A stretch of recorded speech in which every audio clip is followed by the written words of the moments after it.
왜 그 이상한 느낌 있잖아요. 왜 코디 펜던트는 등신이야. 왜 그 용 있잖아요. 그 친구 한글만 쓰지 마. 영어도 같이 써야 돼. 그 사람한테 짜증을 내요. 짜증 내면서 잘해줘. 나르랑 코디가 찰떡궁합이래요. 수동형 코디 펜던트는 제가 능동형입니다. 물에 빠진 놈 구해줬더니 보따리 내놓으라고 하네. 머리 검은 짐승 거두는 게 아니네. 코디가 만나는 게 나르고 나르가 만나는 게 코디니까 내가 널 어떻게 키웠는데 상대가 원했던 적이 없는 도움을 줘요. 가스라이팅이 들어가요. 안 좋은 과거를 가진 여자를 일부러 찾아다니는 남자들이 있거든요. 호감을 확 산 다음에 죄책감을 심습니다. 아 정말 그 세상에 착하다는 사람들이 진짜 착한 게 맞나? 아유 그냥 다 내려놨어요. 저는 그냥 막 그냥 심리검사 받았는데 그냥 그런 어처구니 내가 원래는 여기다 PDF를 딱 띄워놓고 내가 이런 놈이고요 이렇게 정신이 나간 놈입니다 하려고 그랬는데 나 도저히 부끄러워서 할 수가 없지.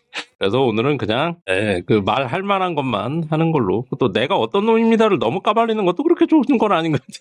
제가 심리검사를 받았어요. 약간 좀 비싼 심리검사를 받았습니다. 네, 제가 뭐라고 나왔느냐? 심리검사는요, 만약에 뭐 사이코패스다, 그 흔히 많이 하는 게 그거잖아요. 흔히 많이 하는 게 누가 소패다, 아니면은 사패다, 이런 거 얘기하잖아요. 누가 이은혜가 사패 점수가 몇 점이다, 막 이런 얘기 많이 하는데, 심리검사를 이제 받아보신 분들은 아실 텐데, 심리검사를 받으면 이런 식으로 얘기를 안 하고요. 이제 그 얘기를 해요. 스펙트럼이라는 얘기를 하더라고요. 스펙트럼. 그러니까 만약에 자폐가 있다 나한테 그러면은 당신은 자폐합니다 이렇게 얘기하는 게 아니라 자폐 스펙트럼이 높다 혹은 낮다 이런 식으로 얘기를 한대요. 무슨 소리냐면 여기서부터 여기까지 이만큼 있다라고 할 때 여기가 10점 만점에 여기가 빵점이면 이게 이제 10점이 되면 완전한 자폐, 완전 자폐, 그다음에 이거는 완전 자폐 아닌 거. 그러면은 만약에 내가 좀 자폐 성향이 있다 그러면 한 요쯤 되는 거죠. 요쯤에 한 4점쯤 나왔다 그러면 자폐 성향이 좀 있으시네요. 이렇게 얘기를 하는 겁니다. 그렇게 한대요. 그렇게 평가를 한대요. 심리라는 게 이렇게 딱 무자르듯이 이렇게 딱 나뉘어 있는 게 아니라서 이런 성향이 있다. 이런 성질이 좀 강하다. 그런 게 이제 있는 거고 그게 조금씩 다 이제 갖고 있는 사람마다 이게 차등이 있으면서 그게 약간의 개성이 되기도 하고 그 사람의 특성이 되기도 하고 그런 거랍니다. 근데 제가 5점 만점에 3점 이상 그러면 이제 좀 성향이 있다라고 볼 수 있는 거죠. 그걸로 나온 게 뭐냐면 코디펜던트래요. 제가 코디펜던트. 이게 이 성향이 저의 주된 성향이다라고 나오더라고요. 코디펜던트. 그래서 이번 주에는 그냥 그 올린 영상 하나 있잖아요. 그 빤스 스탠드 그거 하나 올리고 이 코디펜던트 영상만 오지게 봤습니다. 그래서 지금 정치권이 어떻게 돌아가는지 탄핵이 되는지 안 되는지도 몰라요 사실. 이거를 얘기를 해야 되나 말아야 되나 막 싱숭생숭하고 그랬는데 어차피 라방을 꾸준히 하기로 했으니까 제가 저랑 약속한 거니까 그걸 지키고 싶어서 이번 주에는 나무 만진 것도 없고 얘기나 좀 해야겠다 싶어서 얘기를 꺼내보는 겁니다. 사실 잘은 몰라요. 저는 심리학자는 아니니까. 그러니까 저를 검사해준 선생님이 얘기해준 상담 내용, 그다음에 저한테 온 PDF 공개하기 너무 힘든 그 PDF, 그다음에 제가 조금 봤던 이제 유튜브 그런 걸 토대로 해가지고 얘기를 하는 건데 이게 코디펜던트가 뭐냐면 코디펜던트래요. 이거 맞나? 대충 이런 거래요. 근데 이게 이제 이걸 뭐라 그러더라? 이 디펜던트가 뭔지 잘 모르겠는데 희생자, 방어자, 그런 거라고 하더라고요. 저는 이 단어를 모릅니다. 얘기를 제가 잘 못 알아들으니까 그 이제 의사 선생님이 하신 얘기가 뭐냐면 이해가 잘 안 되면 코디펜던트라고 이해를 해도 된대요. 그러니까 뭐라 그러지? 그 학술적으로는 이렇게 보면 안 되는데 그냥 일반인이 이해할 때는 여기서 잘라도 된다. 원래는 코디펜던트인데 코디펜던트로 이해를 해도 대충은 된다. 그러니까 내가 펜던트인 거예요. 내가 요런 펜던트. 그러면 펜던트는 당연히 여기 걸려 있어야겠죠. 혼자 있으면 바닥에 떨어져 있으니까. 혼자 있으면 죽는데 누군가한테 걸려야 된다. 그래서 약간 그 의존적 성향이 강하다. 그리고 이것이 여성적 성격이다. 여성적이란 말은 이제 그 여자한테 더 많이 발현되는 성격이라는 얘기랍니다. 네. 남자다움과는 거리가 좀 있는 의존적이고 여성적이다. 그리고 이게 좋게 발현이 되면 굉장히 헌신적인 이제 사람이 된대요. 네, 나쁘게 발현되면은 이제 잔소리, 오지랖 이런 사람이 된다고 합니다. 근데 저는 조금 나쁘게 발현이 된 것 같다는 저 스스로 평가하기에 나쁘게 발현된 것 같다. 그런 생각이 들더라고요. 그래서 좀 우울해졌다. 이게 코디펜던트가 의외로 되게 많아요. 굉장히 많대요. 네, 여자들한테 많이 나오는 성격이고, 제가 인터넷에 찾아보다 보니까 이분 아세요? 진앤주스라는 유튜버가 있다는데, 그분들이 뭐 부부싸움을 엄청나게 해서 뭐 이혼 소송을 하는데, 이 여자분이 코디펜던트로 판정을 받았다. 뭐 그런 얘기가 있더라고요. 그래갖고 이렇게 장황하게 캡처는 했는데, 뭐 이걸 다 읽는 건 좀 그런 것 같고, 진앤주스라는 유튜버 있죠? 유튜브 커플 진앤주스의 미국인 아내 세로즈가 가정폭력을 당했다는 폭로에 정면으로 반박했다. 뭐 이렇게 나와요. 여기 어딨지? 학대로 인해 PTSD, 의존적 성향, 아버지가 여러 차례 병원에 보냈었다. 그런 게 있고, 여기 어딨지? 내가 봤는데 표시를 해놓을걸. 여기 있다. 남편이 걱정됐다. PTSD와 코디펜던트를 진단받았다. 여기도 써있죠? 코디펜던트를 진단받았다. 의무적으로 병원에 입원해 72시간 동안 정신감정을 받았다. 저는 72시간짜리는 아니고 그거보다 한 반 정도 되는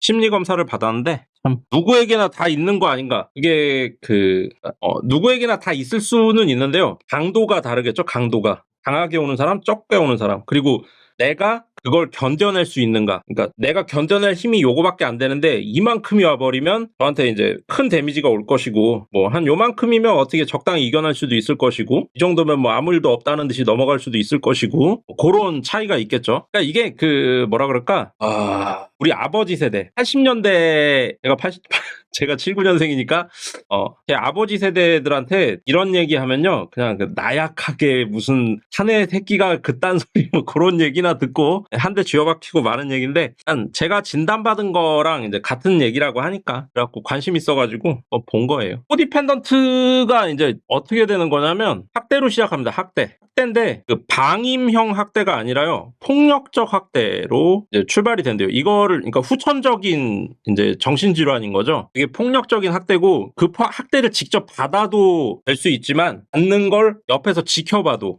코디펜던트가 될 수 있습니다. 그리고 집안에 특히 이 학대자가 나르인 경우에 그게 확률이 높다고 해요. 그러니까 나르의 와이프 또는 나르의 자식이 의존적 성향을 좀 갖고 있는 사람이라면 코디펜던트가 될 수 있는 거죠. 이게 뭐 되게 다양하던데, 제가 기억나는 대로만 얘기하면 민감자라는 게 있대요. 민감자라는 사람이 있고, 이 위에 이제 일반인이 있는 거죠. 일반인에서 좀 이렇게 성향이 민감한 사람, 그러니까 정신적으로 다른 사람의 기분을 뭐 빨리빨리 알아채려고 한다거나 좀 민감하게 반응하는 그런 사람 있잖아요. 그런 사람들이 좀 심해지면 이게 이제 민감자로 분류가 되고, 여기서 초민감자로 간대요. 초민감. 그리고 여기서 이제 더 가면 엠파스라는 걸로 간답니다. 엠파스로 가고, 여기서 더 진화하면 이제 코디펜던트가 되는 거예요. 그러니까 거의 뭐 민감의 극으로 가 있는 사람이거든요, 제가. 근데 코디펜던트도 뭐 1, 2, 3, 4, 5단계가 있다고 치면 저는 한 3단계쯤 와 있는. 그러니까 제가 제 거 라이브 계속 보신 분들은 알겠지만, 내가 나른가 이런 거를 되게 고민을 많이 했었잖아요. 근데 그게 이제 어느 정도 해결이 됐는데, 나르랑 코디펜던트가 정반대의 성향이랍니다. 그래서 나르가 여기 있고 코디가 여기 있으면요, 그만큼의 간극이 있는 거예요. 그리고 여기가 이제 일반인, 정상인이죠. 일반 정상인. 그리고 여기 이제 나르가 나르 1점, 2점, 나르도 스펙트럼입니다. 나르 성향인 거예요. 나르 그냥 순수하게 쟤는 진짜 나르시스트다라고 얘기하면 여기 와 있는 사람인 거죠. 여기 와 있는 사람을 진짜 나르시시스트라고 부르는 거고, 이 밖에는 이제 나르 성향이 있다. 저도 코디펜던트가 아니고 코디펜던트 성향이 있다라고 부르는 거죠. 그래서 이렇게 단계가 있다고 치면 나르 5점인 사람이 코디 5점이랑 끌린대요. 이렇게 연결이 된대요. 그리고 4점은 4점끼리, 3점은 3점끼리, 2점은 2점끼리, 1점은 1점끼리 이렇게 끌린답니다. 그러니까 내가 나르 성향이 많으면 내가 만나는 사람이 코디 성향이 엄청 높은 사람, 내가 나르 성향이 낮으면 내가 만나는 코디는 이렇게 낮은 사람. 아까 코디펜던트가 아니라 코디펜던트라고 이해해도 된다고 했잖아요. 그러니까 내가 펜던트라고 치면 내가 매달려 있는 나무가 나랑 어울리는 나무에 걸리는 거죠. 그래갖고 내가 코디 성향이 세면 되게 센 나르한테 끌리고, 내가 약하면 또 약한 나르한테 끌리고, 뭐 그런 됩니다. 뭐 그런 얘기를 들었어요.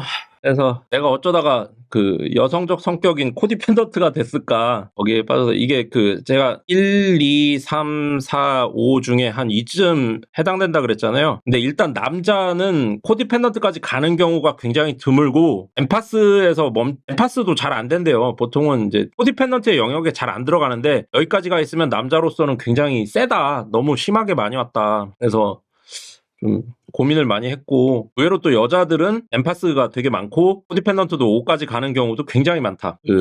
옛날 우리 어머니 생각하면 될 것 같아요. 우리들의 어머님 세대들의 보통 반응, 생활 양식 이런 걸 생각하면 코디펜던트가 이런 거구나, 알 수 있을 것 같아요. 제가 지금 생각나는 대로 막 짓거리고 있어서 정리가 잘 안 되는데, 내가 왜 코디가 됐나 지금 생각해 보면은 제 아버지가 그렇게 심했던 것 같진 않은데 나르였던 것 같아요. 나르였던 것 같고, 이거는 추측. 그리고 제가 학대를 받았다? 받긴 받은 것 같아요. 근데 어떻게 된 거냐? 엄마가 학대를 엄청 받았어요. 엄마가 아버지한테 칼에 찔린 적도 있어요. 그래서 그런 학대를 이제 엄청나게 당했고, 1995년에 이제 집을 나가셨습니다, 엄마가. 그리고 요때 이후로 엄마가 받던 학대를 제가 받은 거죠. 저는 그 기간이 좀 짧은데 95에서 제가 군대 가던 98년 1월에 군대 갔으니까 97년 요 한 3년 상간 동안 제가 엄마 역할을 다 한 거예요. 그러니까 집안 살림도 제가 했고 학대도 당하고 그렇게 된 거죠.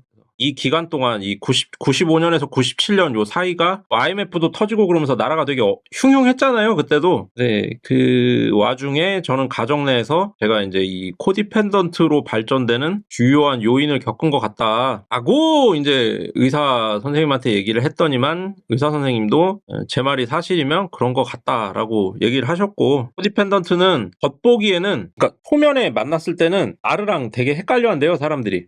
얘 나르시스트인가? 이런 생각을 한대요. 왜냐하면은 잔소리, 참견, 오지랖, 이게 되게 심하답니다. 목소리길님 제가 그랬나요? 제가 목소리길님이랑 술 한잔 한 적이 있거든요. 그때 잔소리를 되게 많이 했나? 좀 아직 오진 않았는데, 원루기 같은 경우에는 만나면은 제가 잔소리를 엄청 하는 것 같아요. 오지랖 엄청 하는 것 같고. 원루기는 공무원이거든요. 저는 공무원 생활을 한 번도 해본 적이 없는데 가면은 이렇게 해라 저렇게 해라 막 그러면서 알려준답시고, 격식이나 예의 같은 거 빼고 직설적으로 이야기하면 전혀 느끼지 못해. 그래요? 제가 좀 모자라. 아니, 제가 또 가면을 썼을 수도 있죠. 코디펜던트 특징 중에 그게 있어요. 가면. 위장. 왜냐하면 코디펜던트가 오래 지속이 되면 적잖아요. 잔소리 많이 하고 참견 많이 하고 오지랖 많이 떨면 주변인들이 떠나갈 거 아니에요. 그러니까 학습이 된 코디펜던트들은 이거를 초반에는 이렇게 억제한대요. 스스로. 억제하면서 가식을 떠는 거죠. 내숭 떠는 거죠. 그래갖고 다른 모습을 보여주려고 한다. 내가 거기까지 갔나? 그런 생각도 들고, 잔소리 참견 오지랖 다 내 이야기. 아니, 잔소리 누구나 하지. 참견 누구나 하고, 오지랖 누구나, 이제 좋아하는 사람한테 오지랖 떨죠. 이제 조금 콜록콜록 하면은, 야, 옷 입어, 뭐, 감기약 주고, 막, 감기약은, 야, 펜잘이야, 아니야, 기볼이냐, 막 이러면서 오지랖을 떨게 되는데, 이게, 코디펜던트는 그거를 넘어섭니다. 그걸 넘어서서, 보세요. 내가 이거라 그랬잖아요. 그러니까, 코디펜던트인데, 코디펜던트라고 이해를 하면 쉽다 그랬잖아요. 그러니까, 실제로는 아닌데, 이해를 돕기 위해서 하면 내가 얘인 거예요. 내가 얘면, 나를 매달 나무가 필요하잖아요. 나는 펜던트니까. 그러니까 내가 이 나무한테 참견을 하기 시작하는 거예요. 야, 녹색 풀을 좀 이렇게 많이 이렇게 해야 내가 좀 돋보이지 않겠니? 그런 얘기를 하면서 자꾸 참견을 하는 겁니다. 그럼 이 나무 입장에선 짜증나겠죠? 짜증을 나다가 저를 손절을 하겠죠? 손절하는 순간 저는 바닥에 떨어져서 쓰레기가 되는 겁니다. 그냥. 여기 매달려 있을 때는 이쁜 장식품이고, 사람들이 와서 어머 이쁘다 이러면서 만져볼 수도 있고 시선을 받고 그렇게 되지만, 이 나무에게 계속 오지랖 참견 잔소리를 해대다가 이 나무가 나를 버리면 나는 쓰레기가 되는 거죠. 사람들한테 짓밟히는 그냥 바닥에 있는 불순물이 되는 거지. 이게 정확하게 코디펜던트예요. 그런 거 아닐까 싶긴 한데, 제가 느끼지 못한 이유는 과거의 우울과 현재의 행복은 다른 부분 아닐까요? 그게 어른이었다. 어른은 그런 것이다. 그런가요? 두서없이 생각나는 대로 얘기하고 있어서 그렇습니다. 그래서 잔소리, 위장 이런 걸 많이 하는데, 그거를 어디다 하냐면 한 사람을 정해요. 한 사람을 정하고 그 사람이 이제 내 나무가 되는 거죠. 나무가 돼서 내가 거기 들러붙어갖고 펜던트가 되는 겁니다. 그래서 이 사람의 인생을, 이렇게 말하면 되려나? 이 사람의 인생을 성공시킨다보다는 그 사람의 모든 문제를 해결한다. 누가? 내가. 이 짓거리를 하는 게 코디펜던트예요. 그러니까 나를 돌보지 못하는 거죠. 이게 단순히 뭐 마음을 좀 써주고 그래도 걱정을 좀 해주는 데서 그치는 게 아니고 거의 집사 수준? 집사도 아니에요. 거의 뭐 마누라처럼 그짓거리를 하게 됩니다. 그러니까 나르시스트는 항상 자기를 칭찬해주고 자기를 뒷받침해줄 사람이 필요로 하거든요. 그러니까 코디펜던트가 나르시스트랑 찰떡궁합인 거죠. 딱 보면 바로 그냥 보는 순간 코디펜던트는 저 사람 뭐를 이렇게 맞춰주면 문제가 해결되고 행복해지겠는데? 그러면 그로 인해 그 사람의 행복이 곧 나의 행복인 거죠. I'm your energy인 거예요. 그래갖고 그거를 이제 맞춰주려고 노력을 하고 나르시스트 입장에서는 그런 사람이 너무 필요로 하기 때문에 둘이 탁 붙는답니다. 그냥 자석처럼 N극 X극처럼 탁 붙는데요. 여기서 제 그 인생 경험담을 하나 소개를 하자면 제가 이번 심리검사에서 되게 동의하기 싫은데 동의할 수밖에 없었던 그런 걸 하나 얘기하자면 제가 제대하고선 한 2년 동안 월급을 진짜 쌀이랑 지하철비 빼고 다 모았다고 해도 될 정도로 돈을 막 모았어요. 빨리 독립하려고. 아버지 집에 살고 있었으니까 아버지랑 살기가 싫어서 탈출하려고 돈을 미친 듯이 모아가지고 2천만 원 정도를 모았습니다. 그래서 반지하 그 당시에는 2천이면 전세를 살 수가 있었어요. 그 월드컵 때 2002년 2003년 이때. 그래서 2천 정도를 모아서 공릉동일 거예요. 노원구 공릉동에 있는 그 반지하 독한방 전세를 얻었어요. 네. 거기서 이제 좀 살다 보니까 아무래도 그때 이제 20대 초반이고 독립해갖고 살면 친구들이 많이 놀러 오잖아요. 그래서 이제 이런저런 친구들이 놀러 오던 와중에 형을 알게 됐어요. 그러니까 원래 제 친구가 아니고 그냥 집에 드나들다 보니까 어떤 사람 하나가 좀 자주 드나들면서 저랑 안면 투고 얘기를 했는데 그 형이 저랑 갑자기 굉장히 친해졌습니다. 2주, 3주간 사이에 엄청나게 친해졌어요. 그리고 그러면서 그 형이랑만 자꾸 돌아다니고 그 형이랑만 술 먹고 제가 전셋집 구한 집에서 한 10m만 내려가면 곱창집이 하나 있었는데 거의 매일같이 곱창에 소주 먹으면서 그 형한테 얘기 듣고 뭐 그랬습니다. 곱창 값은 제가 다 냈죠. 얘기를 듣다 보니까 그 형이 집이 성남인데 누나가 하나 있대요. 근데 누나가 엄청 아프다는 거예요. 불치병 같은 거에 걸려가지고 돈은 계속 들어가는데 회복은 전혀 안 되는 그런 병 있잖아요. 왜? 끊임없이 돈이 들어가야 되는 거죠. 그래서 그 형 얘기로는 자기는 어떤 뭐 일을 하고 있는데 무슨 일 하는지 지금은 기억 안 나고 뭔가 일을 계속 하는데 전부 그 누나 치료비로 들어가고 있어갖고 자기는 집도 절도 차도 못 구하고 계속 이렇게 얹혀 다니면서 살고 있다. 너무 힘들다. 그러면서 막 우는 거예요. 그래갖고 그러면은 우리 집에서 살아라. 그냥 나 어차피 아침에 출근해가지고 저녁에나 들어오고 야근하고 그러면은 집에 안 들어오는 날도 있는데 집에 텅 비니까 추우면은 보일러도 좀 돌려주고 빨래나 좀 걷어주고 해라. 그래 형 여기 우리 집에서 먹고 자요. 방 2개니까. 그랬더니 그래도 되니? 아주 그러라고. 그래갖고 와서 그 형이 내 식구가 돼버렸어요. 어떻게 하다 보니까. 그래서 한 달 정도 그렇게 산 것 같아요. 그렇게 살다 보니까 그 형님이 또 어느 날 곱창집에서 계속 곱창만 먹었던 것 같은데 곱창집에서 누나가 어떤 수술을 해야 되는데 이제 불치병이니까 주기적으로 어떤 수술을 하는데 돈을 못 구했대네. 그래서 수술을 안 하면 어떻게 되는데 그러니까 수술을 안 하면 뭐 한 3개월인가 6개월인가 살고 죽는다는 거예요. 수술을 하면 또 한 2, 3년을 또 살 수 있고 연장. 그래갖고 뭐 힘들다 뭐 그런 얘기를 한 2번에 걸쳐서 들었던 것 같아요. 그래서 듣다가 제가 슬슬 이제 걱정이 되는 거죠. 그래갖고 그러면은 그 돈이 얼마나 필요한데 그랬더니 돈 1,000 얘기했던 것 같아요. 한 돈 1,000 얘기했던. 20대 초반에 1,000이 어디 있습니까? 생각해보니까 전세니까 이걸 빼서 월세로 돌리고 그 돈을 그 형한테 빌려준 다음에 그 형이 갚으면 다시 전세로 돌릴 수 있겠지? 라는 생각이 들어가지고 집주인 아줌마를 찾아갔어요. 집주인 아줌마한테 이 얘기를 했죠. 그래갖고 월세로 좀 돌렸으면 좋겠다. 월세 싸게 주시면 안 되냐. 네. 주인 아줌마가 눈치를 채죠. 좀 하지 말고 그러지 말고 그냥 그 사람을 만나지 마라. 뭐 이렇게 얘기를 하더라고요. 근데 저는 그게 잘 안 돼가지고 아니 그냥 뭐 하면 어차피 월세는 내가 감당할 수 있으니까 뭐 그냥 그렇게 돌렸으면 좋겠다. 그렇게 얘기를 해갖고 2천 전세를 300에 25만 원인가? 300에 30만 원인가? 월세로 돌렸어요. 그리고 1,700을 받아서 그 형을 줬습니다. 사용증도 안 받고 누나 수술하고 그다음에 뭐 병원비 같은 거 이렇게 써야 되니까 내가 1,700을 빌려주겠다. 대신 이거 꼭 갚아야 된다. 그러니까 그 형이 또 울고 불고 뭐 난리도 아닌데 너밖에 없다 진짜. 야 내가 진짜 정말 이 은혜는 절대 잊지 않는다. 막 그러면서 막 손을 잡고 울고 막. 근데 그날도 곱창값은 내가 냈지. 또 그 형이랑 같이 사는 거예요. 계속 전세를 월세로 돌린 다음에. 근데 그러면서도 그 와중에 제가 잠깐 빼먹었는데 그 앞에서도 그 형이 우리 집에 와서 살면서도 아침에 제가 밥을 전기 전기밥솥에 한 솥을 해놓고 가요. 그게 한 8인분에서 11인분 정도 되는 중짜 정도 되는 밥솥이었는데 그거를 해놓고 아침에 해놓고 제가 한 숟가락 떠먹고 출근을 한단 말이죠. 그리고 저녁에 집에 와보면 그 밥이 하나도 없어. 그럼 그 밥통은 어떻게 돼 있느냐? 밥통은 그냥 그 싱크대에 들어가서 물만 잔뜩 받아놓은 채로 그냥 있습니다. 설거지는 안 하고. 그러면 이 형이 먹은 밥그릇이 있어야 되잖아요. 그 밥그릇은 또 없어. 밥그릇은 설거지를 하나 봐. 근데 왜 밥통은 설거지를 안 하지? 지금 와서 생각하니까 좀 이상하네. 아무튼 300에 뭐 한 25만 원짜리 월세로 돌려가지고 그 상태로 계속 산 거죠. 한 달인가 2달 정도 제가 월세를 낸 것 같아요. 근데 그 형이 그 다음부터는 저한테 돈 빌려달라는 얘기를 안 하더라고요. 못하지 솔직히. 전세를 빼서 빌려줬는데 좀 그런가 보다. 형 뭐 또 수술은 잘 됐어요? 이렇게 물어보면은 잘 모르겠는데 좀 지켜봐야 될 것 같아. 뭐 그렇게 얘기를 하더라고요. 그래서 뭐 그냥 그런가 보다. 또 계속 맨날 물어보는 거는 좀 그러니까 그냥 냅두고 계속 회사를 다녔죠. 그리고 어느 날 한 2달째 되는 것 같아요. 돈 빌려주고 한 2달째 집에 왔는데 왜 그 이상한 느낌 있잖아요. 왜 문 밖에서부터 뭔가 좀 이상한, 집안에 아무도 없는 느낌이 들어요. 항상 퇴근하면 그 형이 이제 방에서 오락하고 있거나 뭐 그랬었는데 뭐가 이상해. 이렇게 참 당했고 대충 느낌 오시죠? 그 반지하 전세방이니까 월세방이 됐지, 이제. 그 반투명한 유리가 2칸 이렇게 들어가갖고 안에가 이렇게 실루엣처럼 비추는 현관문이었거든요.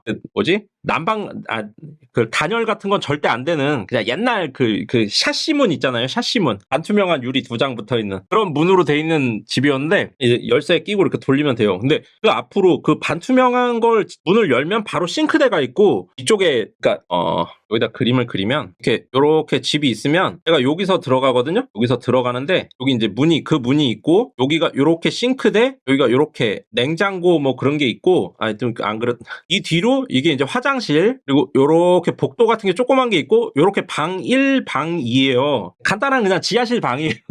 근데 이 문 앞에 섰는데 느낌이 이상해. 약간 그 냉장고도 조금 비춰야 되고 약간씩 비치는 게 있단 말이죠. 내가 걸어놓은 그 주황색 같은 그런 국자도 있고 뭐 그런 게 대충 비쳐야 되는데 아무것도 비치는 게 없어. 문을 열었는데 아무것도 없는 겁니다. 집 안에. 그 영화 화차 보셨죠? 화차에 보면 초반에 김민희가 없어지잖아요. 고속도로에서. 그래갖고 이선균이 집으로 갔더니 아무것도 없잖아요. 한 걸레질하고 도망가잖아요. 꼭 그것처럼 없어진 거예요. 그래서 그 형도 당연히 없고 뭐냐 이거? 도둑 맞았나? 순간적으로 든 생각은 도둑이었어. 도둑. 이거 도둑 들었다. 그래가지고 주인집 아줌마한테 갔어요. 그 주인집 아줌마가 꼭대기층에 살거나 또 옆에 옆 건물인가? 거기서 뭐 되게 이상한 뭐 그 약값, 솥값 뭐 이런 거를 하는 식당을 했었거든요.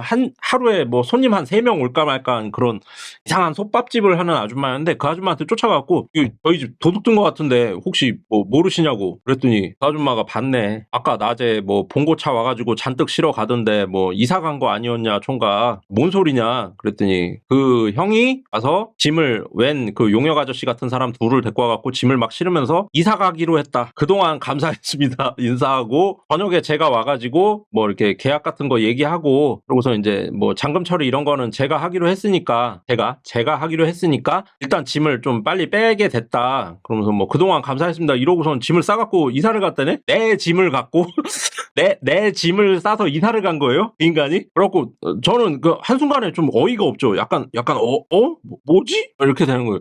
가만히 있다가 그 형을 소개해 준 것 같은 친구한테 전화를 했어요. 야, 그 형 연락처 아냐? 그랬더니 연락처를 알려줘 저한테. 몇 번이야? 그래가지고 전화를 했더니 안 받아. 느낌이 이상해. 그 친구한테 다시 전화가 왔어. 뭔데? 그랬더니 그 형이 내 짐을 갖고 이사를 간 것 같다. 뻥치지 말래. 이거 와봐라. 나 지금 돈이 없어갖고 2,000원인가 밖에 없었어요, 지갑에. 그러니까 그 형이 내 통장이고 신분증이고 초등학교 졸업앨범에 국자, 식칼, 도마까지 들고 다 갖고 이사 가는 거예요. 저는 초중고 졸업앨범이 없어요. 그 군대에서도 앨범을 하나 만들거든요. 근데 그게 없어요. 제가 예비군 제대할 때 입고 나온 위장복도 그 형이 싸갖고 가가지고 친구한테 빌려서 예비군 훈련 받고 그랬어요. 이게 빨리 와봐라. 그래서 그 친구가 왔죠. 한 1시간 걸려서 우리 집에 왔는데 그 친구도 어이가 없지. 아무것도 없으니까. 말 그대로 장판 벽지 말고는 아무것도 없으니까 집안에. 그 친구가 어이가 없으니까 야 경찰에 신고하자고.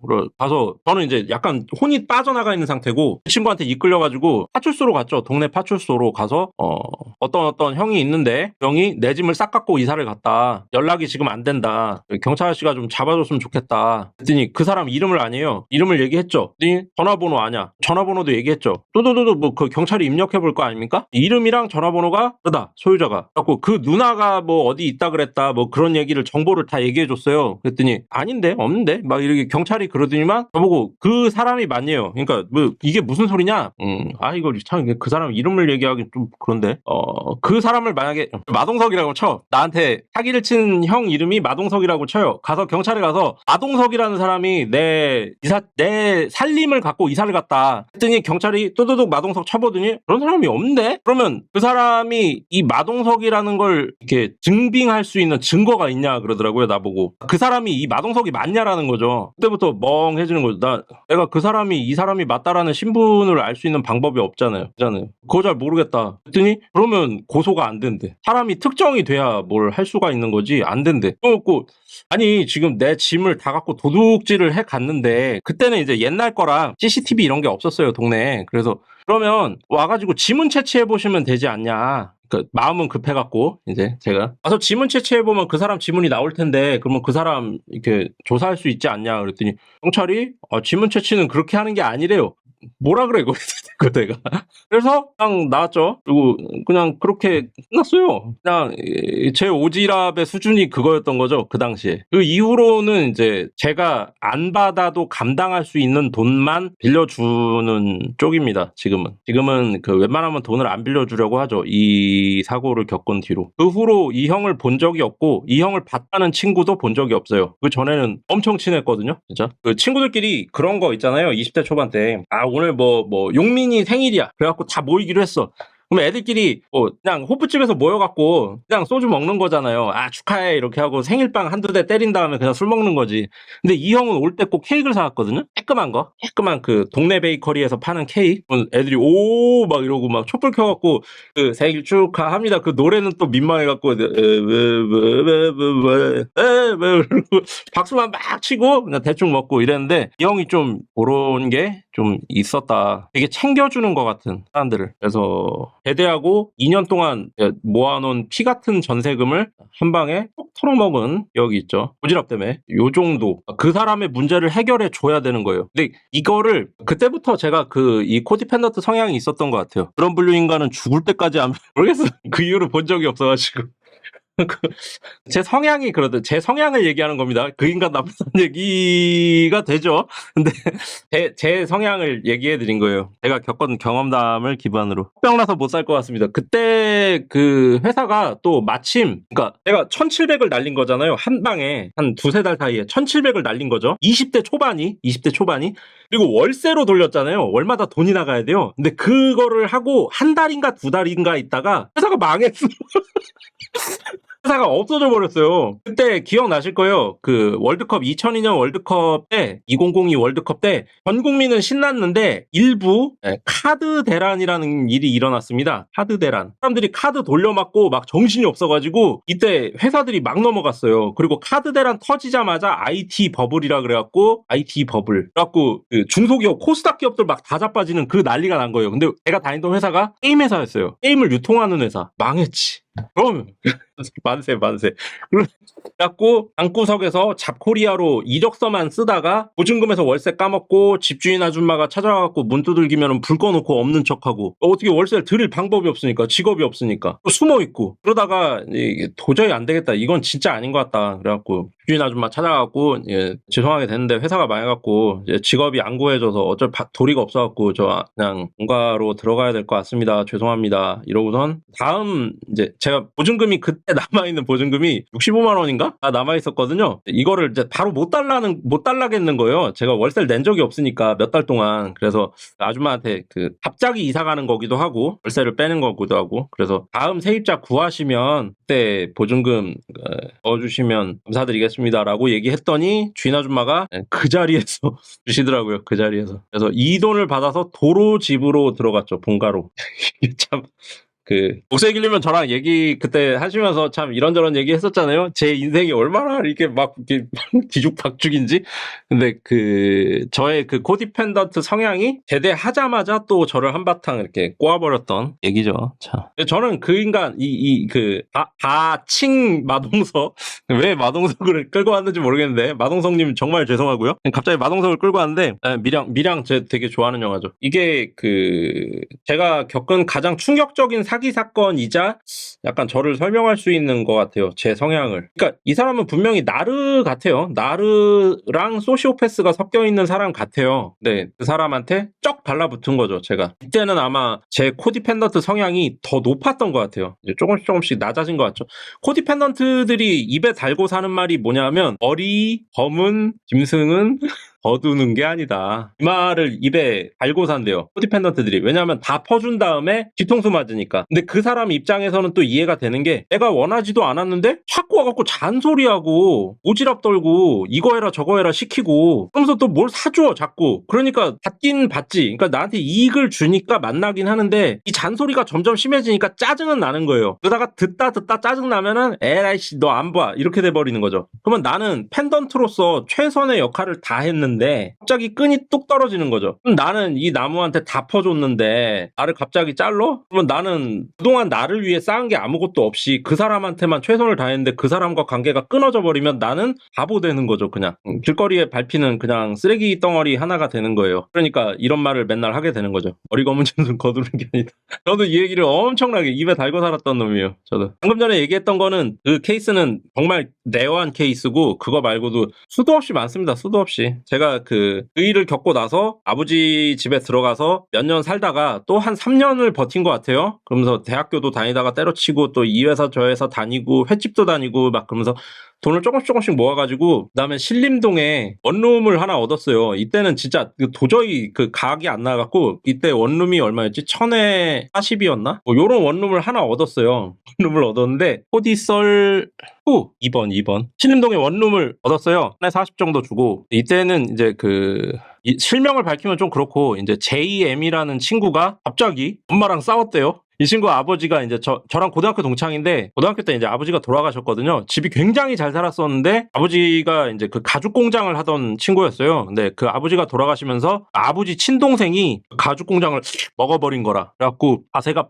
기울면서 반지하로 이사가고 그랬는데 내가 방을 얻자마자 엄마랑 싸워서 집을 나왔다. 뭐 요런 소리를 하는 거 가지고 그래? 우리 집 와서 살아라. 그래갖고 요놈이 여기로 들어왔어요. 근데 이게 어떤 집이냐면 그 당시에 1000에 40이 이게 말도 안 되는 집이었는데 방이 이렇게 길어요. 방이 이렇게 길고 입구가 이제 현관문이 있죠. 이렇게. 그리고 여기가 바로 이만큼이 이렇게 잘려갖고 욕실이고 여기가 침대, 여기가 책상 이게 답니다. 요 침대가 딱 싱글보다는 살짝 큰 더블이라고 하기에는 약간 작은 것 같은 그런 방이에요. 진짜 1인 고시원 완전히 고시원. 신림동이니까 뭐 그런 방에 갔는데 여기에 이 JM이가 온 거예요. 유튜버 JM이랑 관계없습니다. 그놈이 갖고 남자 둘이 산 거죠. 남자 둘이 그냥 살게 된 거예요. 엄마랑 싸웠다고 해가지고. 그래갖고 한 3년? 한 3년을 얹혀 살았습니다. 네. 그 3년 동안 이놈이 뭐 방 청소를 해줬냐? 뭐 해줄 수는 있지. 그리고 이놈이 뭐 월세 뭐 보태준 게 있냐? 전혀 없고요. 뭐 밥을 산 적도 없어요. 그냥 3년 동안 여기서 살았어요. 저랑 같이. 이때도 마찬가지로 이제 저는 출근하고 이 친구는 뭐 직장을 따로 안 구하고 자본금 한 2천 정도를 들고 주식을 계속합니다. 주식 단타. 그러니까 여기 앉아가지고 맨날 주식하는 거예요. 여기 주식하다 자고 그리고 저 퇴근하거나 주말 되면은 같이 술 먹고 그 삶을 계속 사는 친구였고 사실상 이 방을 제가 월세를 내지만 이 친구 집이었고 저는 와서 잠만 자고 나가는 수준? 네, 그 상태로 계속 유지가 된 거죠. 한 3년 정도. 그러다가 한 3년도 이 친구가 원래 더 살 거였는데 어느 날 사당역에서 이제 다른 친구들 해가지고 여러 명이 만나서 술 먹다가 그때 싸웠어요. 이 친구랑. 술 먹고 싸웠어요. 싸운 이유도 되게 웃깁니다. 이 친구가 저랑 같이 여의도 순복음교회 다니던 친구인데 이제 성경책에 나오는 세마포라는 옷이 있어요. 세마포. 세마포라는 옷이 있습니다. 이제 우리가 뭐 그 다시 태어나서 백보자 심판을 받을 때 세마포 옷을 입고 하나님 앞에 나아가니 뭐 그런 얘기가 있어요. 이 세마포가 웨딩드레스라는 거예요. 이 친구 말로는. 말이 안 되잖아요. 남자가 웨딩드레스를 입는 게. 그러면 이제 야 어떻게 그게 웨딩드레스냐. 그냥 뭐 격식을 갖춘 옷 아니냐. 그랬더니 아 죽어도 웨딩드레스래. 이제 술 먹었으니까. 그래서 그거 가지고 이제 치고받고 싸운 거는 그냥 세마포가 웨딩드레스냐 아니냐.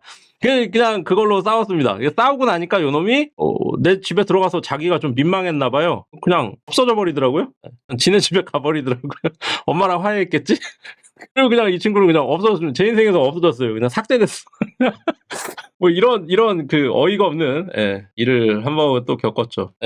지금 돌이켜보면 참 어이가 없다. 하나 더 있는데 제가 27살 땐가? 28살 땐가? 정확한 나이가 잘 기억 안 나는데 28은 아닌 것 같고 27? 대충 27이라고 치고 투싼이라는 차를 샀어요. 제가 그때 이제 그 광고대 행사 다니고 있었거든요. 국내 굴지의 광고대 행사에 다녔었습니다. 근데 왜 투싼을 샀느냐? 연말에 그게 나와요. 저희는 제가 다니던 회사는 리프레시 휴가제라는 게 있어가지고 휴가나 연차를 안 쓰고 갖고 있으면 그거를 다 돈으로 환급을 해줍니다. 연말에. 거기다가 이제 그걸 뭐라 그러지? 성과금 같은 걸 이렇게 주잖아요. 대기업들은 아주 그 성과금이랑 그다음에 리프레시 그다음에 또 뭐 더 있어요. 뭐 해가지고 뭐가 이렇게 알파들이 더 있는데 그걸 합쳐서 저한테 나온 돈이 그때 1,600인가가 나왔어요. 이게 20대한테 엄청 큰 돈이잖아요. 그 당시 제 친구 중에 연봉이 1,600이 안 되는 친구가 있었어요. 그 정도로 있었는데 그 졸지에 이 돈을 갑자기 받으니까 1,000이 넘는 돈이 갑자기 계좌에 팍 꽂히니까 저는 뭐 사고 난 줄 알았는데 그냥 의뢰 이렇게 주는 거다. 그리고 놀래가지고 친구들한테 이제 삼겹살 한 그릇 쌌죠. 그래서 삼겹살 쏘면서 자랑을 했어요. 이제 나 이 돈 생겼다고. 그랬더니 애들이 바로 차 뽑아야지 그러면. 그걸 얘기해가지고 무슨 차 살까 얘기하다가 이제 이 투싼을 사게 된 겁니다. 그 당시에 덕선이 원래 이게 투싼이 TUCSON이죠. 그래가지고 읽으면 이제 그 덕선 덕선이를 샀어요. 근데 제가 예전에 얘기했었는데 광고대 행사는 굉장히 일이 많고 이게 노동 집약적입니다. 맨 머리에서 쥐어짜가지고 뭐 이렇게 폰트 하나까지 수정하고 막 그 짓거리를 하니까 집에도 잘 안 가고 거기서 먹고 자고 가끔 피곤하면 찜질방 가서 자고 이 정도인데 차를 몰고 다닐 이유가 없는 거죠. 차를 갖고 출근했다가도 퇴근할 때 너무 피곤해서 막 이틀 밤 새고 막 그 상태에서 집에 운전해서 갈 수가 없으니까 그냥 택시 타고 가고 그래버리니까 차가 그냥 썩는 거예요. 새 차를 뽑자마자 썩는 겁니다. 계속. 한번 어디였더라? 강릉인가? 한번 갔다 오고 그다음에 양평에 친구들이랑 한번 이제 펜션 얻어가지고 한번 갔다 오고 그거 말고는 탄 적이 없어요. 제가 이 차를 계속 썩고 있으니까 아까 말했던 용식이가 이거는 이번 말해도 돼. 용식이가 자기를 빌려달래요. 이거를 빌려줘. 그래가지고 뭐하게 그랬더니 일하러 다니면서 조금씩 탄대요. 빌려줘. 그러면 조금만 타고 줘라. 그랬더니 6개월을 타고 준대요. 6개월. 그래라. 나 휴가 때는 내가 써야 되니까 6개월 타고 줘. 그래가지고 용식이가 가져갔어요, 차를. 무슨 돈을 받았냐? 돈 안 받았지. 나는 코디니까. 그래서 6개월을 타고 이 친구가 가져왔습니다. 근데 차가 뭐 대충 요렇게 생겼잖아요. 투싼이니까. 여기 이렇게 뭐가 가 있어. 그래갖고 이거 뭐야? 이랬더니 원래 이랬대. 나는 새 차였단 말이야. 차. 근데 없었던 것 같은데 그 친구가 분명히 원래 받아갈 때부터 이랬다 그래버리니까 뭐 사진 찍어놓은 것도 아니고 내가 뭐라 그래 이거다. 그리고 좀 찝찝했는데 그냥 그러냐. 그러고선 알았다. 어차피 뭐 이게 그때는 감가상각 뭐 중고차 시세가 어쩌고 이런 거 잘 모를 때니까 그냥 뭐 의리가 중요하지. 그래가지고 차에 타서 봤더니 계기판에 8만 킬로. 제가 그 친구한테 넘겨줄 때 키로수가 1,000이 안 됐어요. 1,000 미만에서 줘가지고 6개월 만에 8만을 탔다. 친구. 8만이면 반 이하로 떨어지지 않나요? 차값이? 그래서 그때는 좀 뭐라고 했습니다. 야 어떻게 6개월 동안 네가 무슨 연예인 행사 뛰냐 무슨 8만을 타냐 했더니 뭐 여기저기 일 생겨가지고 왔다 갔다 하다 보니까 그렇게 됐다 좀 미안하다 뭐 그런 식으로 얘기를 하더라고요. 그래가지고 렌트를 돌렸나 이게 어떻게 해서 여기에 이르렀는지도 모릅니다. 그래서 이 친구한테 뭐 돈 달라고 하기는 뭐하고 왜 뭐한지 모르겠어요. 왜 돈 달래기가 뭐한지 모르겠는데 많이 그랬죠. 그래서 이거를 그냥 또 여전히 주차장에 논 채로 정도로 잘 안 타고 있었는데 한 달 있다가 이 친구가 이 차가 좀 좋았나 봐요, 지한테. 그래서 팔을 해요, 지한테. 자기한테 그냥 너 잘 안 타면 이걸 나한테 그냥 넘겨라, 차를, 명의를. 그리고 그래 좋다 라고 했는데 그 친구가 이 차를 얼마에 떠갔냐? 단돈 1,000에 떠갔습니다. 왜 1,000에 떠갔냐? 8만이니까. 근데 이 8만을 만든 게 그놈이잖아요. 근데 나는 1,000km도 못 타고 1,000에 넘긴 거죠. 이 친구한테 차를. 이게 등신인 것 같아, 등신. 코디 펜던트는 등신이야. 내가 개호구 등신이야. 헛똑똑이.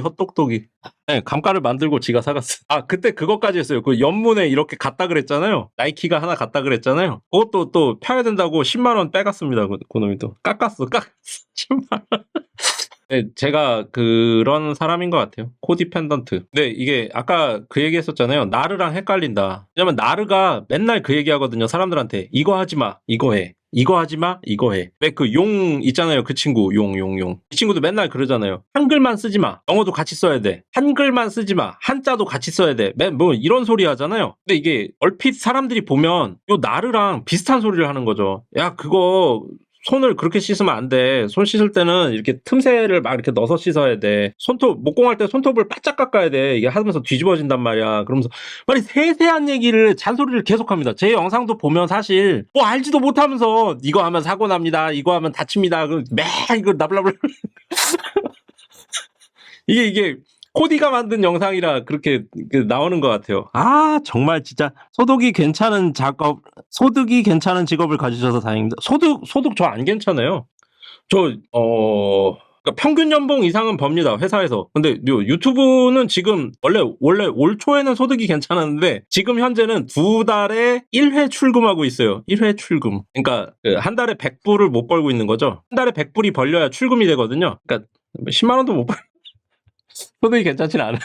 어떤 말씀이신지 알겠어요. 어떤 말씀이죠. 버티고는 있는 게 다행이다. 뭐 이거잖아요. 그리고 코디 펜던트들이 굉장히 짜증스러워 한답니다. 짜증. 왜냐면 내 맘대로 안 되니까. 그러니까 저놈이 요렇게 해야 문제가 해결되고 잘 될 텐데 그걸 내가 알고 말을 해줬는데 안 들어 쳐먹는 거죠. 근데 그게 당연한 거잖아요. 그 사람은 그런 조언을 구한 적도 없고 그렇게 뭐 하기를 원하지도 않는데 옆에 와갖고 하면서 이렇게 해라 저렇게 해라 막 이러니까 짜증이 나지. 그러니까 나한테 호의적으로 대하지 않게 되죠. 잘해주니까 만나긴 하지만 마음엔 안 드는 겁니다. 나는 또 되는 게 없으니까 그 사람한테 짜증을 내요. 짜증내면서 잘해줘.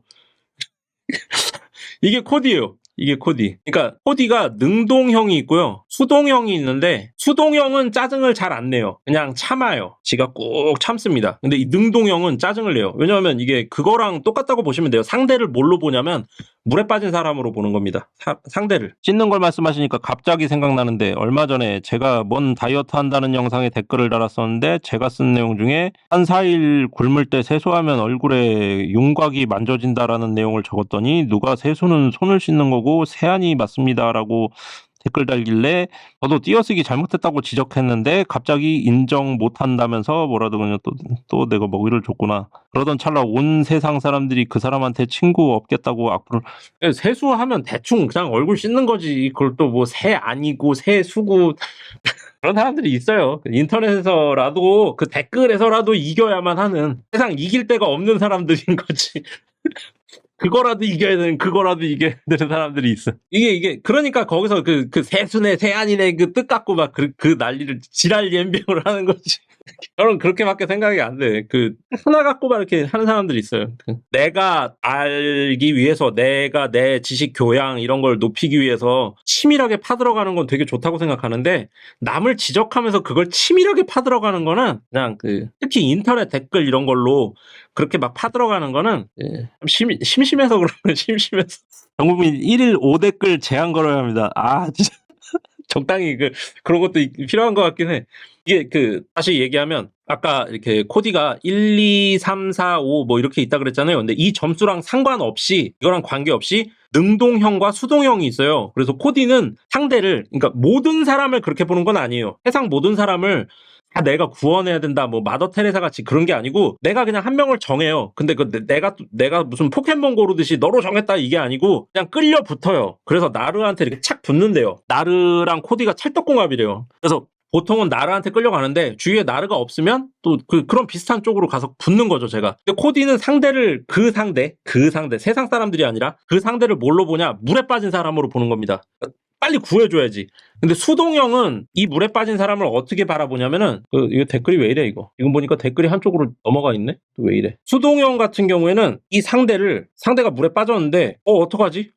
저거 어떡하지? 이러면서 걱정만 해요. 걱정만. 그리고 경찰에 신고해주는 정도. 911에 119에 전화해갖고 저기 사람 빠졌으니까 좀 구해주세요. 요 정도. 어떻게 보면 수동형 코디펜던트는 좀 상대해줄만 합니다. 좀 괜찮아요. 그냥 나 이렇게 생각해주고 걱정해주는 정도니까. 근데 능동형 코디펜던트, 제가 능동형입니다. 능동형 난리 났어 지금. 눈앞에 사람이 빠졌잖아요. 물에 빠져갖고 어프어프 하고 있는 거예요. 이 코디펜던트 능동형 입장에서 볼 때는. 그러면 당장 이제 그 옷 벗고 뛰어 들어가든가 물에. 아니면 막 이제 던지는 거지. 막 구명 보트 던지고 구명 조끼 던지고 막 그냥 아니 밧줄 던지고 막. 그러면 이 사람 입장에선 나는 괜찮은데, 나는 수영하러 들어왔는데 지금 수영 잘하고 있는데 자꾸 뭘 던져. 튜브 던지고 막 아이씨 치우라고 막 이렇게 되는 거죠. 그래서 결국은 이제 다투게 되고 갈라서게 되고, 그러면 코디펜던트는 모든 걸 줬는데 나는 아무것도 없는데, 나는 그 시간 동안 아무것도 나를 위해 쓴 게 없고 저 사람만을 위해 헌신을 했는데 물에 빠진 놈 구해줬더니 보따리 내놓으라고 하네. 머리 검은 짐승 거두는 게 아니네. 그런 얘기를 이제 이게 하게 되는 거죠, 코디펜던트는. 저도 그런 얘기를 되게 많이 했고. 그러니까 왜 비근한 예로 이게 딱 그건 건지는 모르겠는데 그냥 좀 정이 깊어서인 걸 수도 있고, 뭐 그냥 좀 좋게 포장하면 뭐 그런 걸 수도 있는데, 그 목소리랑 술 먹고 괜히 그 젤리 왕창 샀었잖아요. 그것도 아마 그 코디펜던트 성향이 묻어난 거가 좀 있는 거 아닌가, 그런 생각을 해요. 제가 이번에 진짜 의사한테 심리검사를 받고 나서 판정을 받고 생각을 해보니까 이제 내가 이런 게 내 성향이 묻어나는 거구나, 이런 걸 조심해야겠구나, 그런 생각을 이제 자꾸 하게 되는 거죠.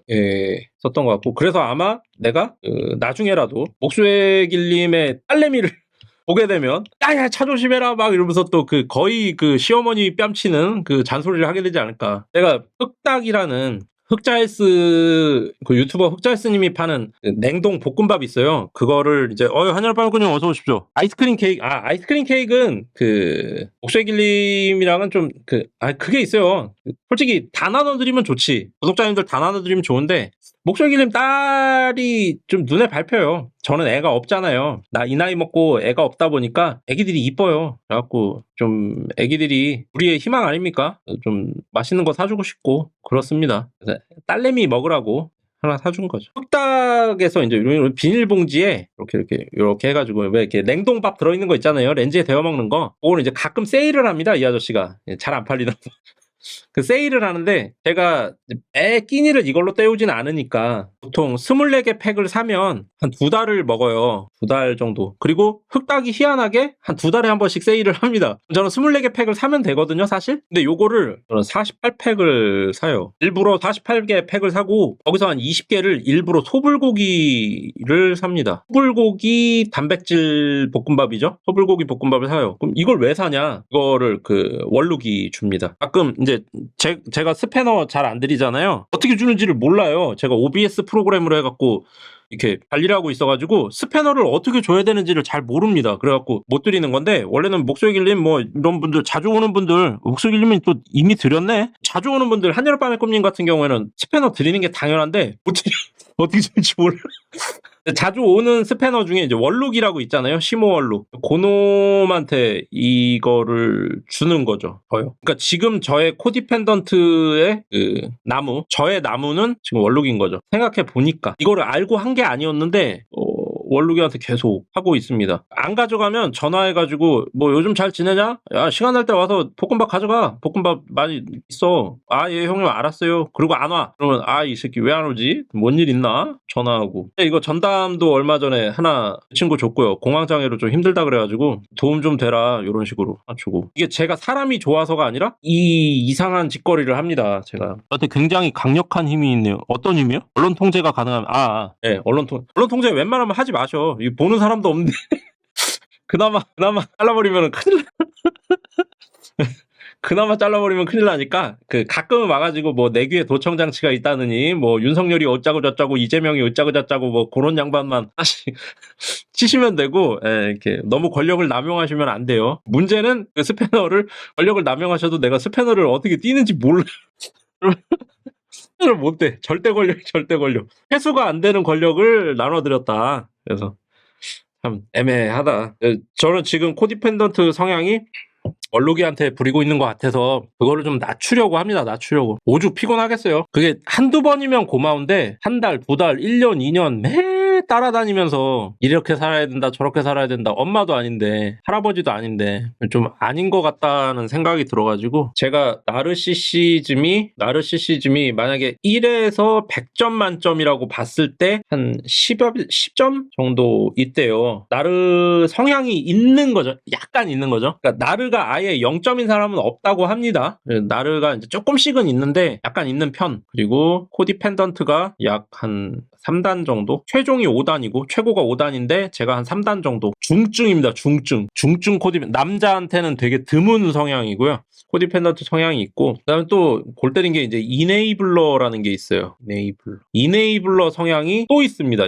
이것도 한 2점 정도. 이것도 5단이라고 봤을 때. 근데 제가 감추고 싶었던 게 이 이네이블러예요. 솔직히 나르는 제가 있나 없나 좀 걱정하고 그랬었잖아요. 근데 코디랑 나르가 이게 호환이 많이 된대요. 왜냐면 코디가 만나는 게 나르고 나르가 만나는 게 코디니까 나이를 먹을수록 서로 좀 섞인대요. 이게 코디는 나르 성향을 좀 띠게 되고 나르는 코디 성향을 좀 띠게 되고 그런다 그러더라고요. 저는 내가 나른가를 엄청 고민했는데 저는 나르가 아니라 코디고 이제 배워 먹은 게 약간 나르 성향이 좀 있다. 그래서 한 10점 나온다. 그 얘기를 들은 거고 이어서 또 얘기하면 이 이네이블러 얘기를 하면 그에 앞서서 코디는 이게 성격 장애가 있고요. 또 이상 성격이라는 게 있어요. 이상 성격이 있고 그다음에 그냥 일반인들이 생각하는 뭐 결함 뭐 요 정도 약간 까칠하다든가 뭐 이런 거 그냥 약간 결함의 성격은 이 성격 장애에 들어가는 게 뭐 소시오패스, 나르시시스트 뭐 이런 게 이제 성격 장애에 들어가는 거예요. B형 성격 장애, A형 성격 장애 뭐 이런 거에 들어가는 거고 코디펜던트는 이상 성격. 그래갖고 얘는 약도 없어요. 약이 있는 게 아니라 상담, 지속적인 상담, 그다음에 내가 어떤 이렇게 지침을 갖고 행동을 교정해 나가는 이렇게 바꿔나가는 그런 걸로 치료를 한다라고 얘기를 하더라고요. 그래서 코디펜던트들은 주로 짧게는 한 2, 3년, 길게는 뭐 10년, 20년에 걸쳐서 거의 삶을 통틀어서 지나가면서 이제 교정을 해나가야 된다라고 하더라고요. 그리고 코디펜던트 특성상 성공하기가 매우 어렵다. 왜냐하면 나한테 투자를 안 하니까 시간을 남한테 다 쏟는 경향이 있어서 그래서 코디펜던트는 고치는 게 좋고 그리고 의외로 약간의 스트레스 이외에는 그렇게 피해는 잘 안 준다. 좀 헌신적인 성격 장애라서 그런 게 좀 있다. 뭐 그러더라고요. 근데 여기서 이제 코디펜던트랑 비슷한 성격이 있는데 인에이블러가 있고요. 코디펜던트가 있고요. 그다음에 이거는 이제 그 성격 장애에 들어가는데 윈하우젠 증후군이라고 있습니다. 이건 아예 증후군이에요. 증후군. 신드롬. 윈하우젠 증후군까지인데 이네이블러는 코디랑 하는 짓은 비슷해요. 근데 이네이블러는 뭐 하는 거냐면 이네이블러도 남을 퍼줍니다. 남을 퍼줘요. 근데 코디펜던트는 주로 한 명을 타겟팅을 해요. 근데 이네이블러는 주변 다수. 그러니까 이네이블러는 잘해주는데 골고루 잘해주면서 사람들한테 잘해주면서 내가 잘해주니까 나는 좋은 사람. 다 같이 뭐 생선구이를 먹으러 갔는데 그런 사람이 있을 거예요. 아마 있을 거예요. 이네이블러 굉장히 많습니다. 이 세 가지 성격 다 여자들한테 많이 나오는 성격 장애이자 성격 결함이자 성격 뭐 이상 성격이자 뭐 그런 거예요. 제가 특이하게 남자인데 코디펜던트인 거고 다 같이 생선구이를 먹으러 갔는데 혼자 생선가시 다 바르는 사람 있죠. 높은 확률로 이네이블러입니다. 고기 먹으러 갔는데 혼자 고기 계속 굽는 사람. 지는 먹지도 않고 계속 고기를 굽기만 하는 사람이 있어요. 이네이블러일 수 있습니다. 높다고는 못하겠는데 나도 그런 거라서 고기 굽는 거 좋아하는 사람일 수도 있으니까 이네이블러일 수 있어요. 선을 행하면서 그로 인해 와 너 되게 착하다. 와 너 되게 좋은 사람이다. 그 칭찬을 듣는 걸로 자기 만족을 하고 자기 그 자아를 실현하는 사람들이죠. 이네이블러. 선을 행하는 것이 그러니까 뭐라고 해야 되나 이거를 선을 행하는 자신의 모습을 이상적으로 생각을 하고 그걸 실현해 나갈 뿐인 거예요. 그러니까 실제로 그 사람은 상대를 측은하게 여기거나 상대를 도와주고 싶어서 상대가 안 돼서 도와주는 게 아닌 거죠. 나를 만족하기 위해서 내 뭐라 그럴까? 내 만족, 뭐, 아무튼. 말을 잘 못하겠네. 이네이블러는 그 목적이 있다. 자신의 만족을 위해서 남에게 잘해준다. 그리고 대체적으로 잘해주고, 요거를 눈치를 깐 사람을 극도로 괴롭히는 성향이 좀 있어요. 그래서 코디펜던트보다는 이네이블러가 나르 성향이 좀 더 높습니다. 그리고 이네이블러는, 거기에 많죠. 엄마. 보통 엄마 성격을 많이 하죠. 그래서 나중에, 코디펜던트는 나중에 후회를 해요. 머리 검은 짐승은 거두는 게 아니었는데 내가 저놈을 뭘 믿고 막 이렇게 되는데, 이네이블러는 뒤에 원망을 합니다. 원망을 하고 잘해준 사람한테 죄책감을 심어요. 원망, 책망. 내가 널 어떻게 키웠는데. 대표적인 그 엄마들이 하는 말이죠. 내가 널 어떻게 키웠는데 라고 하면서 이제 이게 되는 이네이블러. 이 둘 다 그거는 똑같습니다. 상대가 원했던 적이 없는 도움을 줘요. 그리고 코디펜던트는 이제 스스로 후회한다. 그리고 이네이블러는 죄책감을 심어준다. 너 나한테 잘해야 된다 라는 거를. 네, 영화 캐릭터로 굉장히 많이 나오고, 이네이블러가 주인공인 영화보다는 그냥 이렇게 이네이블러를 하나씩 넣는 편인 것 같아요. 영화나 드라마가 잘 돌아가니까. 그렇게 하면은 뭐가 있을까? 저는 드라마 같은 걸 잘 안 봐가지고, 특히 요즘 드라마에 뭐 나오는 주인공 이런 거는 조금 하기가 좀 어려워요. 저는 드라마를 잘 안 봐서. 대체적으로 그래요. 엄마들 성격 좀 조용하면서 집에서 현모양처 성격, 그런 성격이 이제 이네이블러라고 할 수 있고, 뮌하우젠 증후군, 이거는 정말 무서운 건데, 뮌하우젠은 이거는 범죄자입니다. 범죄자. 그러니까 내가 착한 사람으로 보여져야 해. 그거는 똑같아요. 셋 다 똑같아. 그거는 똑같아. 내가 사회적으로 명망이 높아야 되고, 나는 착한 사람이어야 하고, 내가 세상을 위해 이렇게 헌신한다는 걸 알아줘야 해. 그거는 셋 다 똑같아. 셋 다 똑같은데, 뮌하우젠은 뭐 하는 사람이냐? 그 상황을 만들어내요. 그러니까 이네이블러나 코디펜던트는 삼겹살집에 가는 거는 같이 합의를 해서 가요. 가는데 거기서 고기를 구울 뿐인 거지. 그러니까 주어진 환경에서 내가 착한 일을 하는 거예요. 근데 뮌하우젠은 무슨 짓을 하느냐? 삼겹살을 갖고 와서 쫙 깔어. 그리고 자, 삼겹살 먹자. 그리고 내가 구워요. 대표적으로 뭐가 있냐? 영화 보신 분 아실 텐데, 미저리가 이제 뭐 스토킹이다, 뭐 납치 영화다, 뭐 이런 거 하는데, 거기서 보면 미저리에서 그 짓 하죠. 그 남자 작가를 납치해갖고 집에 와서 묶어놓잖아요, 여자가. 이제 뮌하우젠 증후군인데, 뮌하우젠 증후군이 납치를 한다는 게 아니라 상황을 자기가 만드는 거예요. 이 남자를 아프게 만들어. 도망가려고 하니까 다리를 불구로 만들죠. 그리고 나서 정성스럽게 간호합니다. 진짜로. 진짜 정성스럽게 간호해요. 나는 너한테 천사야. 난 널 도와주는 사람이야. 그러면서 가스라이팅이 들어가요. 정신 지배가 들어가요. 정배 들어가요. 그러면 누워있는 사람은, 내가 악마를 보고 있네. 나 여기 더 있으면 이제 저 여자한테 죽는구나. 막 그러면서 서서히 이제 영혼이 말라가는데, 계속 상황을 만들고, 그 사람을 불쌍하게 내가 만들고, 그 사람을 회복시키면서 나의 자아를 성취하는 거죠. 되게 무서운 겁니다. 이거는 범죄로 가요. 그러니까 이 뮌하우젠 증후군에 걸린 여자 같은 경우에, 특히 엄마 같은 경우에 애가 항상 아픕니다. 그러니까 되게 착한 엄마고, 불쌍한 엄마고, 되게 그 이쁘고 가련하고 막 그 애처로운 그런 엄마, 이런 거를 연출을 해요. 애가 항상 아파. 애가 맨날 아파갖고, 우리 애는 연약해가지고 이렇게 잘 해줘야 되는데, 제가 이렇게 해가지고 뭐 맨날 포대기도 갖고 다니고요. 뭐 회사에서 일찍 와가지고 애 약도 먹이고요. 그러면서 나는 참 너무 좋은 엄마를 하고 있는데 애가 빨리 안 나서 너무 슬퍼요. 막 그러면서 위로를 받으려고 하고 그러죠. 근데 나중에 알고 보면 애를 일부러 애기 방 창문을 열어가지고 찬바람을 막 들어오게 해갖고 애를 감기에 걸리게 한다든가, 한겨울에 찬물로 샤워를 시킨다든가, 애를 아프게 만들어요. 일부러. 밥에다가 락스를 섞어서 먹었던 엄마 사건도 있었죠. 그 알 같은 거 좋아하시는 분 계실지 모르겠는데, 애기한테 계속 하루에 2개씩 성냥을 먹인 엄마도 있었어요. 그런 게 이제 대표적인 뮌하우젠 증후군입니다. 애한테 황중독을 시켜가지고 애가 막 이렇게 해롱해롱 죽어가는 거예요. 그러면서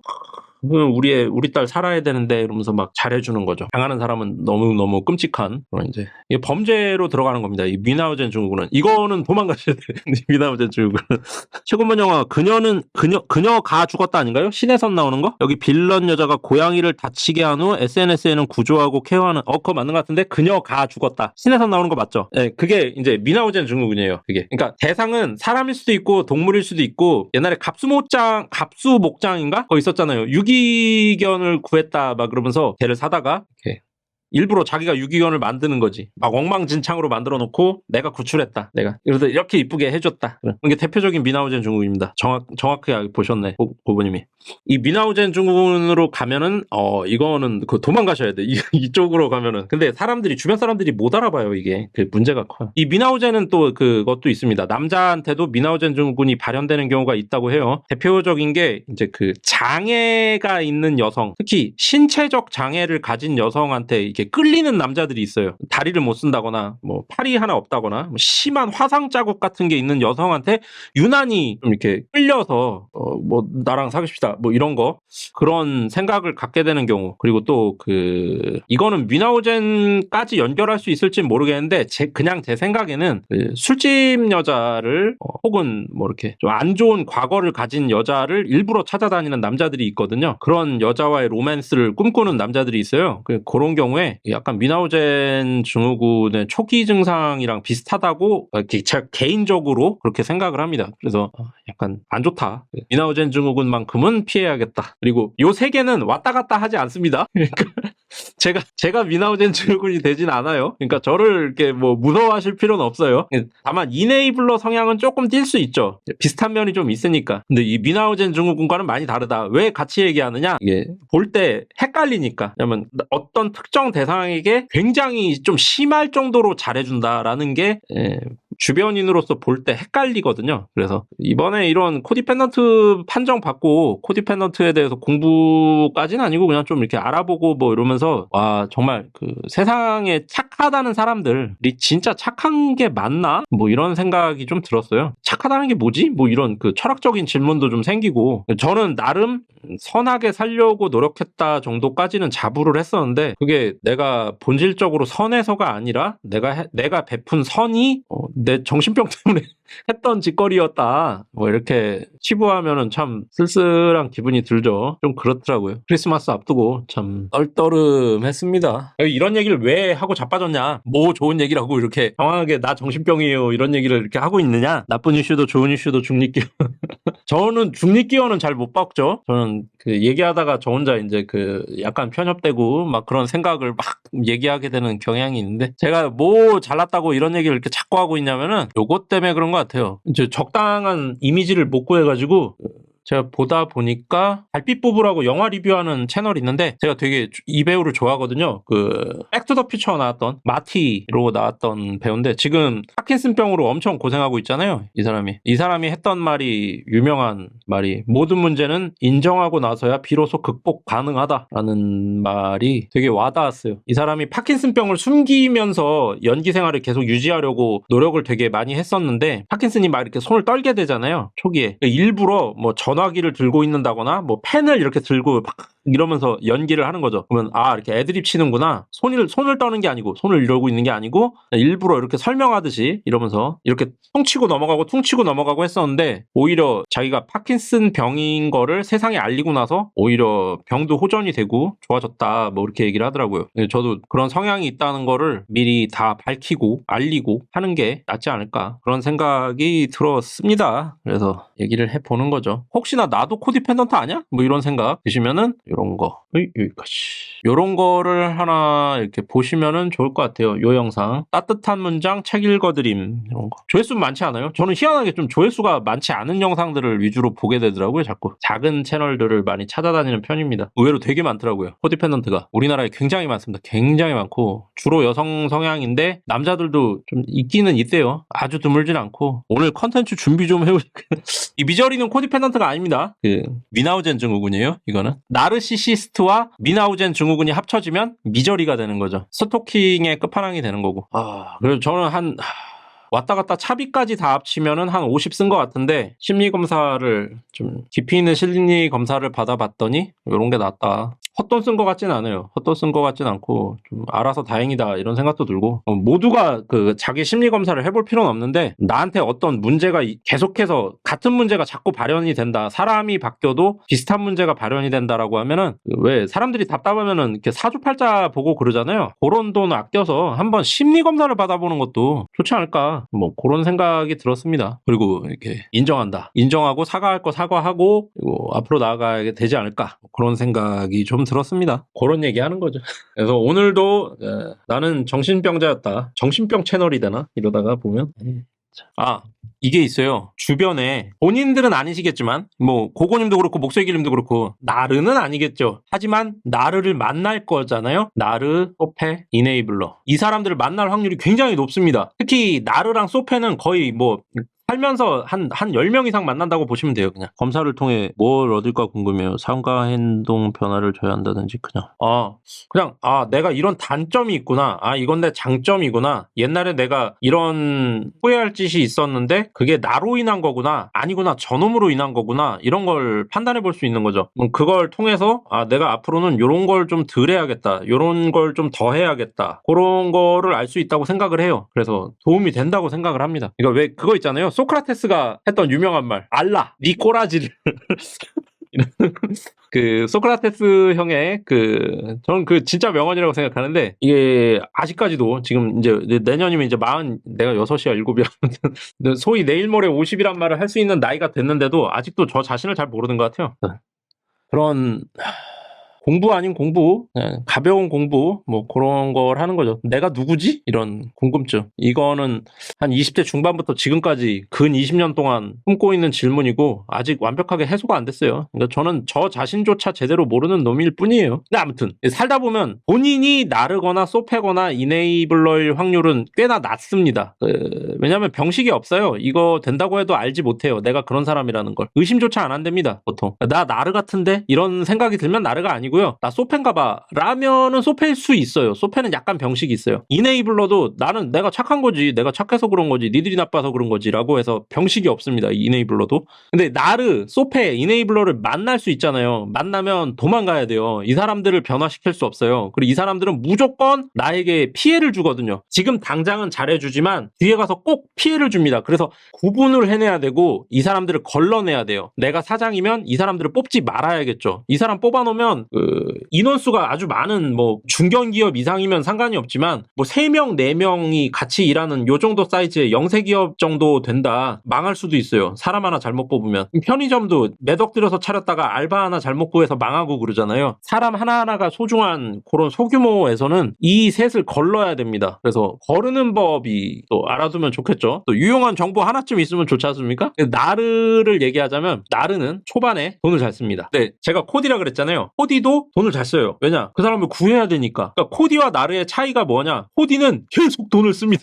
계속 사요. 계속 삽니다. 계속 잘해줘. 이 사람과 관계가 끝날 때까지. 근데 나르는 초반에만 돈을 써요. 초반에 몇 번 사줍니다. 보통 3번을 넘지 않아요. 굉장히 비싼 걸 사줍니다. 좀 부담스러운 걸 사줘요. 뭐 1인분에 한 5만 원 하는 스시, 뭐 술 한잔 하러 갑시다 했는데 갑자기 뭐 위스키 좋아해요? 위스키 뭐 좋죠? 뭐 쏘시는 거예요? 아니 당연히 제가 사야지. 가서 갑자기 잭다니엘 싱글 배럴을 시킨다거나 뭐 발렌타인 21년산을 시킨다거나, 물론 사장님급이면 그렇게 사도 되죠. 사장님급 정도 된다. 중소기업 사장님끼리 만났다. 갑자기 로얄 샬롯도 30년산을 시켜버리는 거지. 제가 내는 겁니다 하면서. 큰 딜도 없는데 직장인들끼리 식사를 하는데 직장인들끼리 이제 막 알게 돼가지고 가볍게 식사 하나 하시죠 했는데 갑자기 아웃백 가갖고 스테이크 썰기하고 돈 낸다. 여자 남자도 아니고 그냥 남자들끼리 가는데 뭐 호텔 뷔페에 데리고 가갖고 1인당 20만 원짜리를 지가 쏜다. 의심해 보셔야 됩니다. 초반에 너무 과한 대접을 받는다고 하면 좀 의심해 보셔야 돼요. 그래서 나를 수가 있습니다. 그런 사람들이 호감을 확 산 다음에 그 사람을 정신지배하려고 들거든요. 나르들이. 소시오패스는 무슨 짓을 하느냐?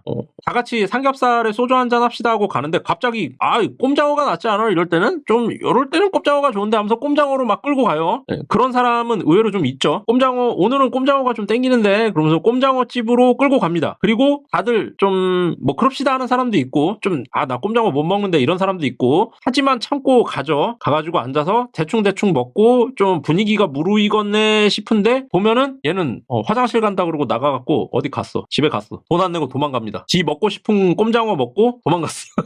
그게 소패예요. 네, 소시오패스. 이네이블러는 무엇을 하느냐? 지가 뭘 먹고 싶은지 말도 안 합니다. 가만 있어요. 삼겹살 먹읍시다. 삼겹살 좋아하지요? 그러면 예 가요. 조용히 있어요. 가면 난리 났어요. 지가 셰프야. 다 구워. 상추 떨어졌어. 바로 가서 상추 가져와. 고추, 청양고추 떨어져 바로 청양고추가. 쌈장, 물티슈 다 가져와. 다. 서빙 직원. 처음에는 홀딱 넘어가요. 사람이 되게 좀 헌신적이네. 일 잘하네. 사람들 좀 세심하게 잘 챙기네. 그래서 평판이 급격히 올라갑니다. 초반부터 쫙 올라가요. 누가 갑자기 쿨럭대면은 저 화장실 좀 하고서 나가서 감기약 사와. 뭐 이런 사람이 다 있지? 와, 이거 천사인가? 그렇게 됩니다. 근데 요 사람들은 당장 알아볼 수가 없어요. 왜냐면 그 코디나 나르랑 헷갈리거든요, 이게 초반에. 그래갖고 알아보기가 좀 어려워요. 이네이블러는 언제 알아보냐? 뒤에 가서.